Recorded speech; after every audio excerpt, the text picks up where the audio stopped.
Good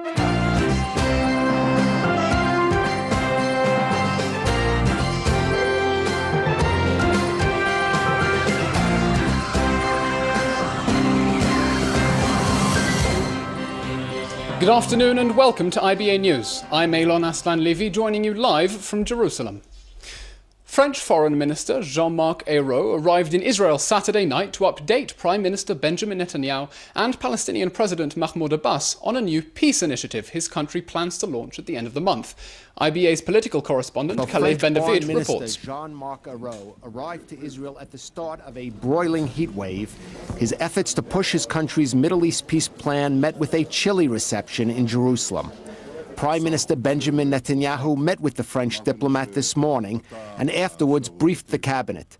The Prime Minister said he told Ayrault that the French government's support for the recent UNESCO resolution that criticized Israeli security measures on the Temple Mount, without mentioning the Jewish people's millennia-old connection to the holy site, had cast a shadow over whether the peace conference planned for Paris on May 30th could be conducted in a fair atmosphere.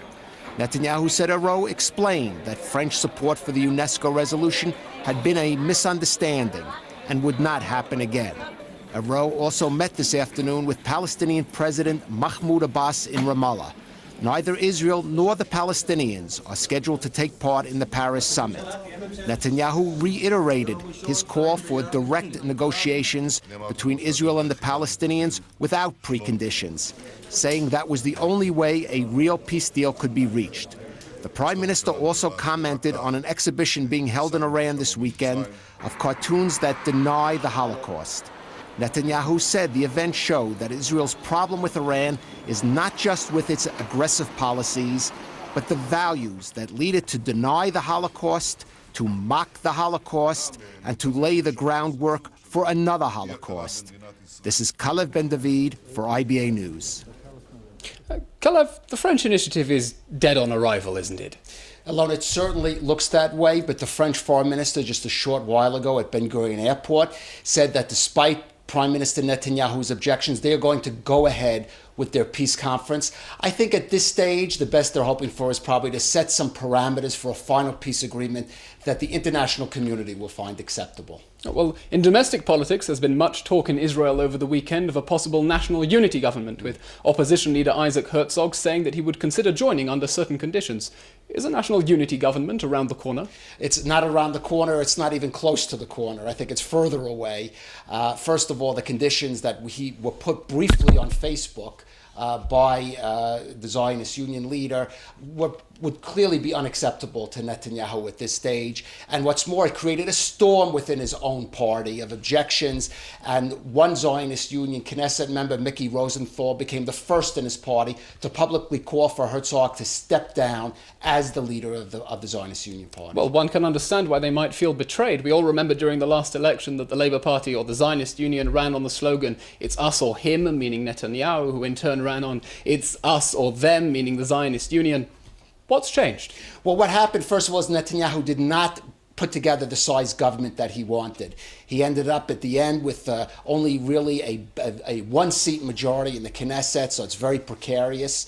So he's looking to broaden his coalition, if not Herzog, then perhaps bringing Avigdor Lieberman's Yisrael Beitenu party in.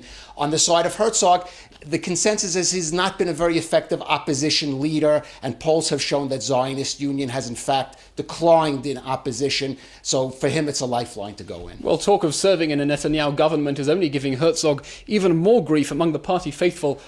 Who are the losers and winners of this weekend's story? I mean, the clear loser is Herzog. As I said before, he's made his position in the party even worse. The winners, Prime Minister Netanyahu, who's weakened the opposition. The other contenders for the Zionist Union leadership, other than Herzog, which is Sheli Yachimovich and Errol Margalit. And another big winner, Yair Lapid of Yesh Atid, who's obviously emerging more as a serious as a major opposition leader for Netanyahu. Well, in light of that, can we expect Herzog's beleaguered leadership to survive a volte-face of joining a Netanyahu government? Well, to turn that around alone, there are some who say that his only hope of keeping the leadership at this stage would be to somehow engineer an entry into the government. But yes, there is going to be a problem with so much opposition, and we can't forget there's always the possibility of a breakaway, of splitting the Labour Party if he tries to bring it into the government now. And that happened in 2011, of course, when Ehud Barak tried to bring the then Labour Party into the government. They opposed him, and he had to split off and form his own faction, the Independence faction. Galev, thank you. Palestinians today commemorated Nakba Day, which is officially observed on the 15th of May, marking what they call the catastrophe of Israel's creation, remembering the Arabs rendered refugees in the course of Israel's War of Independence in 1948-49. Palestinians today paraded a mock-up train through Bethlehem towards Jerusalem to symbolize their desire to return to Israel. Last week, on Independence Day itself, thousands of Arabs took part in the 19th annual March of Return in the Negev Desert. So far, no serious incidents have been reported. Speaking at a ceremony at Tel Aviv University earlier today, Ayman Odeh, chairman of the Joint List Party, called the Nakba our disaster, saying it was not as much part of a painful past as of a joint future. In an editorial for Haaretz, Palestinian chief negotiator Saeb Erekat called on Israel to take responsibility. Mustafa Badr Eddin, the top Hezbollah commander killed in an explosion near Damascus airport, was involved in a number of deadly terror attacks in the Middle East and Europe. Details of exactly when and where he was killed remain a mystery. IBA's Margot Dudkevich has this report. In Beirut Friday, thousands lined the streets as Badreddin's coffin was carried through the Lebanese capital. Hezbollah blamed Sunni extremist groups for the killing of its 55-year-old top military commander, saying he died in an artillery barrage near Damascus airport. However, there are no records of such an attack taking place, and so far no rebel groups have claimed responsibility for his death. Contradicting reports said Badreddin was killed either Tuesday or Thursday night. In a statement released by the Lebanese Shiite group, Hezbollah vowed to increase its determination and resolve in fighting the rebel forces. The White House said no US or coalition forces were involved in any activity near Damascus airport. So we've seen the reports of his death. I can't independently confirm them.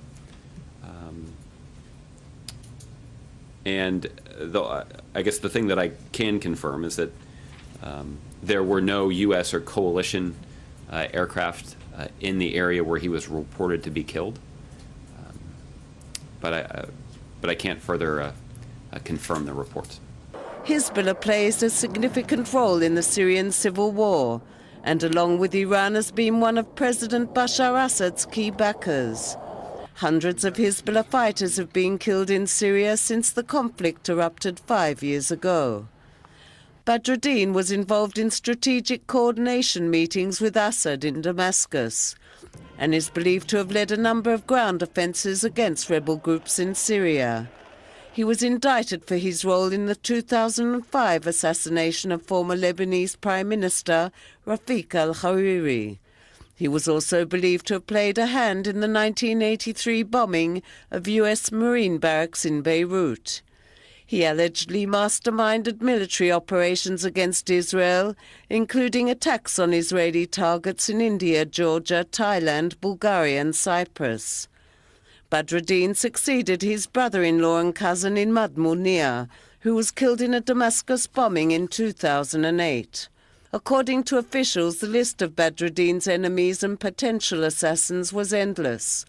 Constantly accompanied by bodyguards, he was known to enjoy life's pleasures, using aliases to live the good life, visiting casinos and living it up with women. While his death is a blow for Hezbollah, the Shiite organization is expected to choose a new military commander in a matter of days. Margot Dudkevich, IBA News. Now, Hezbollah commander Mustafa Badr Eddin had lots of enemies, including Israel, and therefore one cannot rule out Israel's hand in his assassination. Well, so says Jonathan Spire, an expert in Middle Eastern affairs. He told IBA's Aria O'Sullivan that Badr Eddin's death was a blow, but Hezbollah has larger problems to worry about. It's a great symbolic loss. In terms of practicality, look, Mustafa Badr al-Din was a very, very senior, or maybe the top operations officer in Hezbollah, a deeply skilled operative. He was not a strategist or a man of vision. And so in this sense, if it comes to deeply skilled terrorist operatives, so to speak, it's clear Hezbollah has many others and can slot others into place. But symbolically, it has great meaning to it. It's the biggest loss for Hezbollah on that level since the commencement of the war in Syria. Jonathan, there have been lots of reports that perhaps he had enemies within Hezbollah itself. He was a womanizer, people didn't like him. Who killed him? Well, certainly he was not a revered figure within Hezbollah circles in the way that someone like Imad Mughniya was, and he certainly had plenty of enemies. We can't know for certain. What I will say, though, is that, in my estimation at least, the claims by Hezbollah that the killing was carried out by the Syrian rebel forces, either by heavy artillery fire or by the firing of a guided missile of some kind, seem to me to be fairly far-fetched. Actually, if you listen to... First of all, no rebel group has claimed responsibility for it. Why would they not want to claim responsibility for such a successful attack? So there's lots of question marks over the Hezbollah conclusion. We may never really know who killed him, but I think we can react with a certain amount of skepticism to the version that's currently being marketed by Hezbollah's official spokesmen and outlets. Could Israel have done it? Israel clearly has a reason to kill him. Undoubtedly, Israel would like to have seen Mustafa Badr al-Din dead. This was a man who was responsible for countless attacks on Israeli Defense Forces personnel in Lebanon prior to 2000, a top Hezbollah operative going all the way back to the early 80s. Undoubtedly, Israel would have an interest in killing him. So, yes, certainly, whilst we're busy speculating and guessing, I think we should certainly still take seriously the idea that Israel was responsible, in spite of the sort of many unofficial denials that we're hearing in the last 24 hours. What's Hezbollah's main problem now? Is that they're not able to close up the Syrian war. Since the Russian intervention on September 30th of last year, it's clear that the Assad regime, is not going to be defeated. It can no longer be conceivably defeated by the rebellion against it. At the same time, the rebellion itself is not collapsing. And insofar as ground operations now are being undertaken by the regime's side, because Bashar Assad himself is so short now of reliable ground forces, it means that both Lebanese Hezbollah and various other Iranian proxies, such as the Iraqi Shia militias, the Afghani Fatemiyun and others, and increasingly Iranian personnel themselves, are the ones who are having to bear the lion's share of activity on the ground. And what that means is they're also going to be bearing the lion's share of the losses on the ground. You speak about martyrs. There have been over 1,500 Hezbollah fighters who have been killed in Syria, and they have thousands of troops there now. Is this difficult for them? Is this causing a problem for Hezbollah? The evidence for a while has been that the people being killed are getting younger and younger. That's to say, Hezbollah is now clearly recruiting very young men to go and fight. The evidence also suggests they are recruiting people from outside of the sort of traditional families supporting the movement, often recruiting among very poor Shia in the Bikar in return for, cash payments to get them to go to Syria. So yeah, the sense is there is a war of attrition going on in Syria, and it's showing no signs of ending anytime soon. Hezbollah is playing an increasingly important part in the ground fighting that's extracting a cost, and that's creating difficulties for the movement. Israel refused entry to an Iranian pilot flying for Turkish Airlines, sending him back to Turkey on the next flight. According to local media reports, Ankara had asked Jerusalem for a one-night exemption Friday, but the Shin Bet, Israel's security agency, refused, fearing it would create a precedent. Turkish Airlines has hired some 200 Iranian pilots to fly their fleet of planes because of a shortage of manpower, and reportedly assured Jerusalem none of the pilots would fly to Israel. Staying with Turkey, Israel has reportedly reprimanded Shai Cohen, its consul general in Turkey, who said last week that ongoing efforts between Jerusalem and Ankara to restore ties must wait until the formation of a new government in Turkey on the 22nd of May. Israeli officials said Cohen was not authorized to comment on the situation. Relations between the two countries reached an all-time low following the Israeli commando raid on the Mavi Marmara ship, which sought to break the blockade on Gaza in May 2010. 9 Turkish activists were killed in the violence that erupted. Cohen said he believes Turkey's demand to lift the so-called Israeli-imposed siege on Gaza is a non-issue, but added Israel would be happy for Turkey to play a role in increasing the number of trucks transporting goods into Gaza on a daily basis. I believe that we'll have to wait till after the composition of the new Turkish government on May 22nd, maybe after, and in order to resume the negotiations. I believe that it will take another round or two in order to conclude a deal. From the Turkish point of view, I believe that many issues should be continued by a new government, but having said all that, I believe that most of the issues between Israel and Turkey are already to a certain extent clear, and we believe that we can move forward also after the new government is composed. Convicted rapist and former president Moshe Katsav will not officially appeal the parole board's decision against granting him early release. Katsav was sentenced to 7 years in prison and had recently filed a request to have his term shortened by a third. Katsav's lawyers said today that despite his deteriorating health condition, the former president will not appeal the rejection. Instead, Katsav is hoping to receive a presidential pardon, having submitted a request earlier this month. Unnamed legal sources say President Reuven Rivlin is likely to approve the request if accompanied by a psychiatric evaluation confirming that Katsav's mental health situation has indeed deteriorated. Katsav was convicted of 2 counts of rape, along with other sexual offences committed during his term as president and his days as a government minister. Since he began serving his prison term in 2011, Katsav has never expressed regret for his behaviour, claiming he is innocent of all wrongdoing. Tovia Tenenbaum is the best-selling author of I Sleep in Hitler's Room and Catch the Jew, in which he reports a series of absurd encounters in the Holy Land undercover as a German journalist. Well, I've caught the Jew, and he joins me now in the studio to discuss another recent escapade, this time to Britain. Tovia, welcome. Welcome, Elon. Thanks for having me, and thanks for the people who are listening. Pleasure. Anti-Semitism has been grabbing headlines recently in the UK, but compared to the situation in other European countries, life for the Jews is good there, isn't it? Not exactly.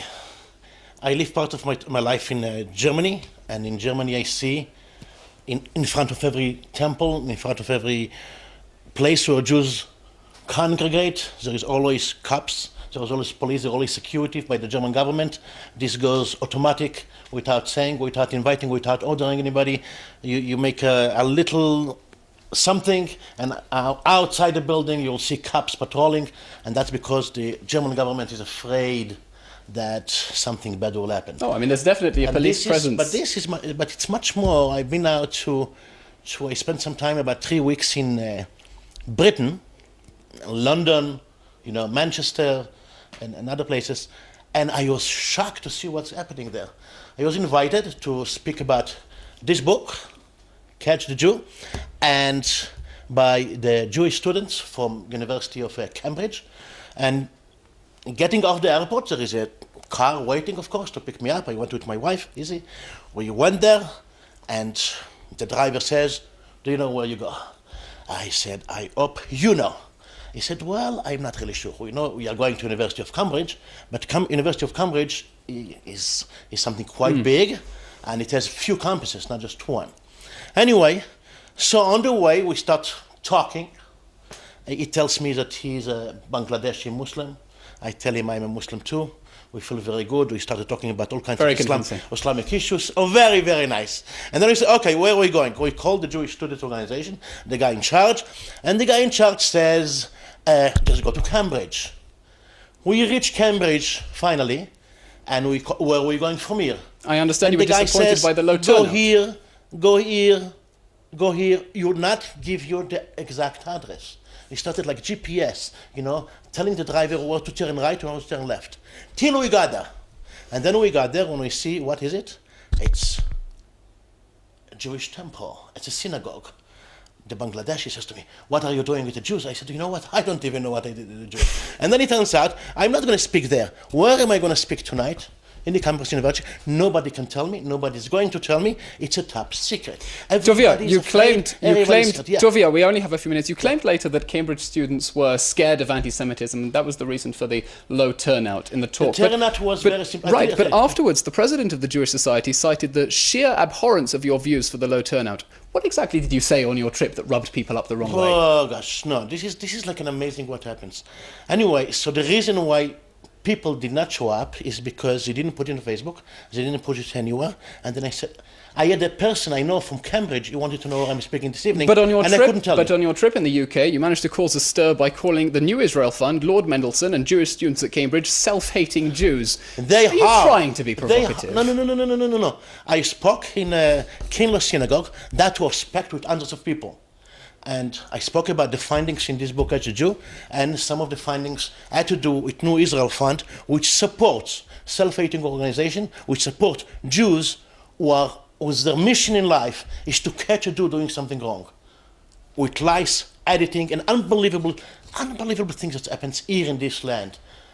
And what do you think is motivating that? Lord Mendelssohn raised his hand after I said what I said, and he said, and that witnessed 500 people, killers, and he said, after listening to you, it reminds me that I did not give my contribution for my yearly contribution or whatever for NIF, New Israel Fund, and after listening to you, I am going to increase.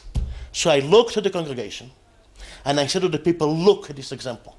Just now, I told you stories in details of what New Israel Fund is funding, basically anti-Semitic events, and this Jew, what is he doing? He says, I'm going to pay more.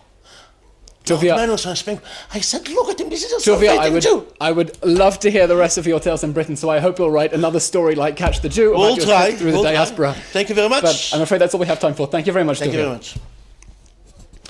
As temperatures soared, with forecasters warning of no respite until Tuesday, authorities have braced for brush fires. By noon today, firefighters had succeeded in extinguishing a large brush fire ignited by a suspected IDF flare in Nehogot in the southern Hebron Hills. Before dawn this morning, planes as well as 6 firefighter brigades and volunteers battled in the blaze, and 13 families from the settlement were evacuated as a precaution.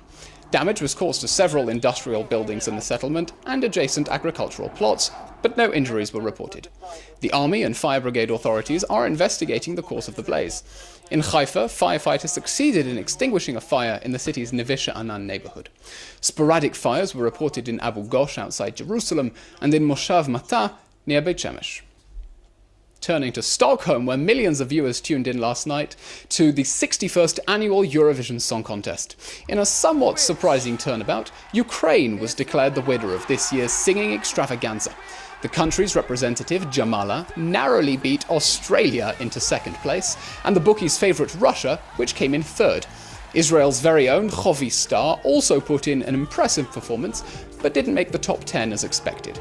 Chovi Star ranked 14th, earning respectable points from several countries, including 12 points from Germany, which hasn't happened since 2005. Israel can still be extra proud, with French-born Israeli dentist Amir Haddad scoring 6th for France. The Israeli delegation, which is now making its way home, said that it was nevertheless happy with the outcome.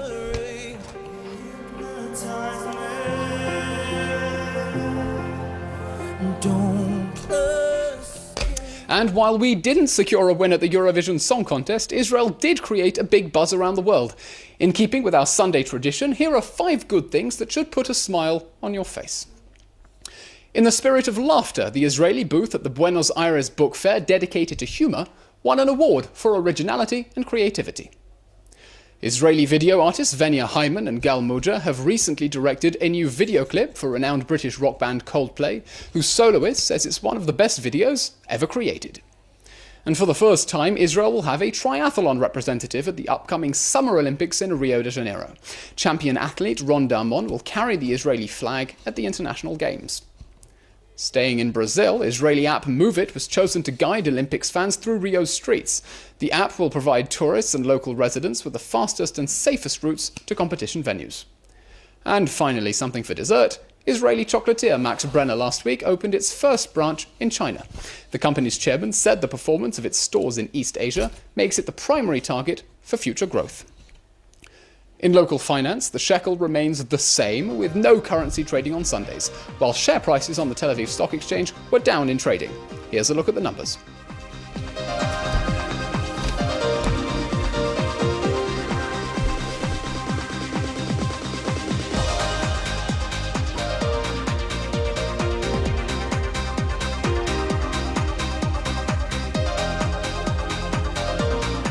Moving on to the weather, well, you know, it's hot and it's going to get hotter, as the current heatwave is expected to last throughout the week. In the meantime, hundreds took to the country's beaches in an attempt to get a little relief from the scorching temperatures. Anyone joining them now does so at their own risk, as lifeguards are now on strike till further notice, demanding better working conditions. The Health Ministry has issued a special advisory recommending that the public refrain from excessive exposure to the sun. Here are the highs and lows, but mostly highs for the next 24 hours.